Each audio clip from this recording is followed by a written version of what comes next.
Почитувани сограѓани, како ваш пратеник од општина Неготино, чувствувам должност и обврска да ви се обратам во врска со законот кој беше донесен во Собранието на Република Македонија на само неколку дена пред да започне официјалната кампања за локалните избори, а се однесува на материјалното обезбедување на невработени лица кои останале без работа заради приватизација на предпријатијата во доминантна сопственост на државата или по меѓународот, популарно наречен Закон за стечајци.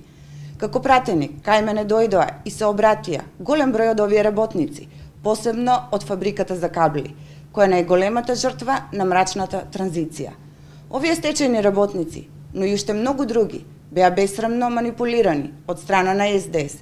пред парламентарните избори, дека сите ќе бидат офатени и дека тоа ќе им гарантира редовен месечен надоместок. За жал, како се што ветија, а потоа го заборавија, така и овој пат, при тоа заборавајќи дека си поигруваат како со судбините, така и со чувствата на овие луѓе.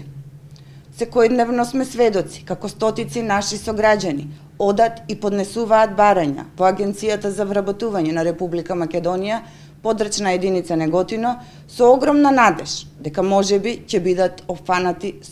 и тие со овој закон, а поттикнати од страна на СДС, кои се уште ги манипулираат и лажат и ги гледат само како потенцијални гласачи на престојните локални избори.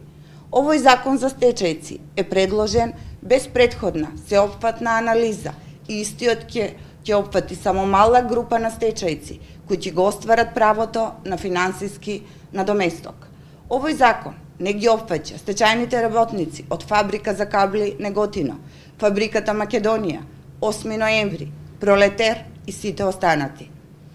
Затоа, почитувани сограѓани, не дозволувајте тие што ги створија овие стечајци и што затворија над 600 фабрики и оставија 200.000 луѓе на улица, повторно да манипулираат со вас. И последното кое се случува во Неготино, најниското поигрување со чувствата на стечајците од ФЕМ. Барањата кои деновиве ги потпишуваат стечајните работници од фабрика за кабли по приватни канцеларии се незаконски и нелегални и се само уште еден предизборен популизам и маркетинг од страна на СДС за да заработат некој глас повеќе. Затоа, почитувани сограѓани, на 15 октомври на вас е да одлучите и да донесите правилна одлука дали ќе ги поддржите оние кои отвараат нови фабрики и нови работни места или оние кои ги затворија фабриките.